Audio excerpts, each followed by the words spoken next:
straight off the stage. It is King Cotton and a Big J McNeely night. How you feeling? Big J, rah rah, hoomba.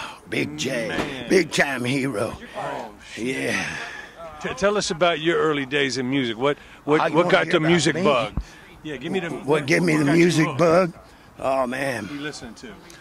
Well, when I was a sprout, I was growing up in East Texas and had a dairy farm, milk 150 cows twice a day, and I had a little transistor radio, always in the milk room.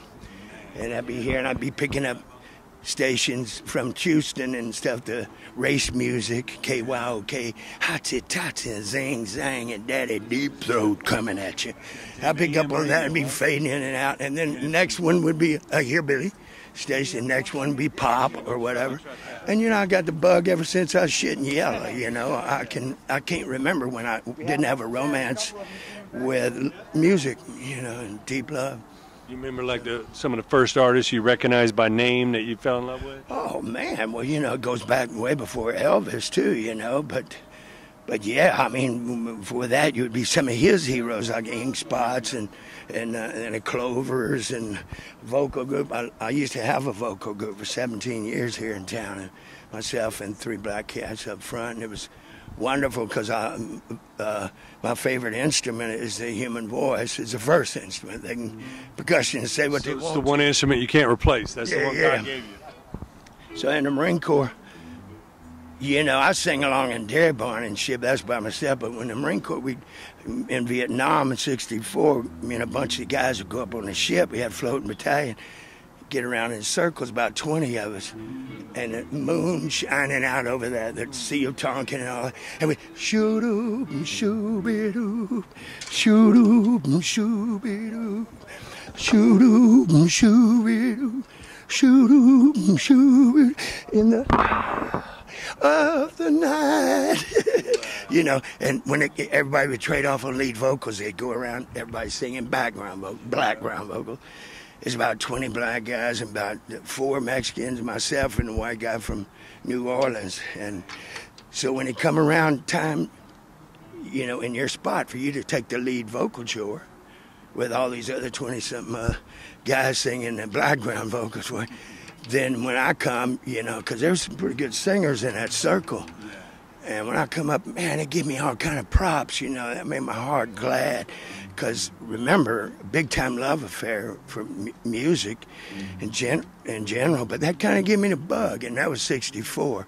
So when I got out in '69, I didn't start yet. I stayed out here in California as opposed to going home. Then I went back home in '69 because I had a bad trip on acid, and I wanted to form a band. I was too chicken shit to try to get one together out here. So even though I knew a lot of people here and shit, went back home, and the rest is history. That was '69. When did you come back out to L.A.? Moved the band Navasota back out. We were on ABC Dunhill in '72. Yeah, I moved them back out in '75 out here and ain't looked back. And then I let the whole thing go in '79, which was 10 years later because we started in '69 back in Houston. Right on the tails of ZZ Top and stuff. And anyways, until now. And all parts in between, I did a little stint with the Bone Daddies, and I had a little hit on Island Record, a solo thing called Stick to the Grind. Yeah, it was pretty popular. KROQ, everybody jumped on that one. Well, that was the most requested song of the year on KROQ, yeah. And KROQ was a flagship station for all the new wave across the nation, you know, so. But strangely enough, that none of the other stations pretty much picked up on Stick to Grind. It's real nasty double entendre. I mean, blatant double entendre. But it's so much fun. And I went to Europe with it. I went to New York and Atlanta and Houston and a few other notable places, backing it up just me. Out here, I opened for one time. I did a bunch of KROQ shows, about 50 of them back in '82. And because it was so popular, a heavy rotation for 3 months straight. And they asked me to. My manager knew the manager of Talking Heads, and he said, "What are you doing?" He said, "I handle this guy King Cotton." He said, "Oh man, he's got that record out. That's the band's favorite record. So why don't you?" He said, "Well, yeah, we've been just doing it with a tape cassette, him singing to the track." And he said, well, come out and open for us tomorrow night at the Palladium. So I did. That was kind Is this when they had Bernie Worrell and everybody in the band? No, it was Tina Weymouth and the original. and her and her husband, Frank. Chris and David Byrne. Yeah, of course. Jerry Harrison.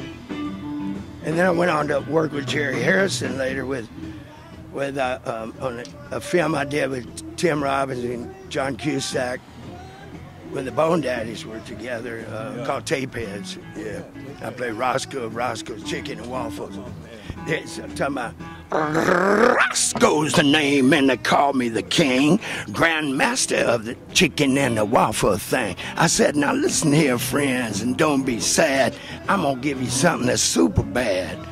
Something like that. I don't forgot the words, but it was a stupid commercial for Roscoe's Chicken and Waffle in this cult film that's a big cult film now. And that's when Tim and John Cusack were cutting their teeth, you know. And I mean, Sam Moore of Sam and Dave was in it as a fictional, and his partner was Junior Walker as a fictional doo-wop cats that's a duo that's trying to make a comeback, and that's what that's about. But enough about me. How about that Price of Rice? Man, it is so exciting to see this music stay alive, you know. You're coming through the new wave and the punk and the rockabilly days.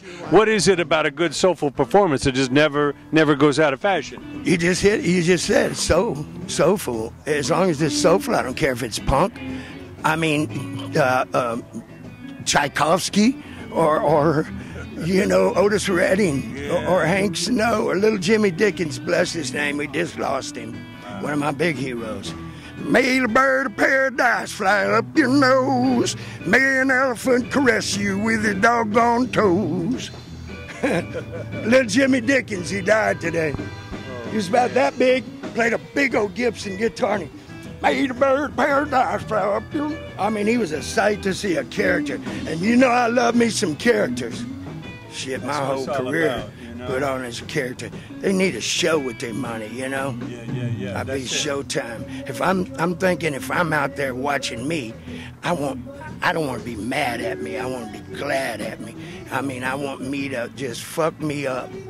I want to go ahead and have me scratching my head because of me.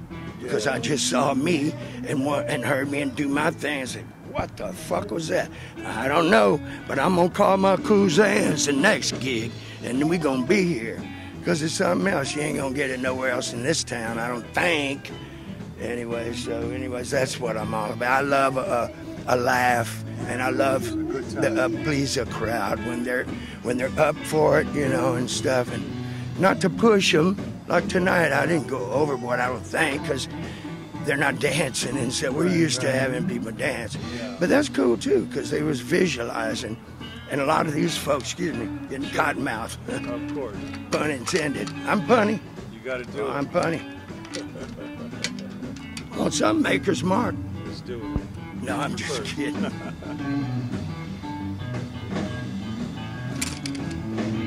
You know, we still have some of those American treasures still alive, you know, Little Richard, Jerry Lee Lewis, Chuck Berry. Heroes anytime I get a chance. Every time. I learned that a long time ago by not going and seeing some of my heroes when I could have. Like Howlin' Wolf, for one, way back in the day at the Ash Grove in the 60s, and I didn't go for some stupid reason or another. Now, never a chance. But that was the foundation of the Led Zeppelins and the Rolling Stones and everybody that came after it.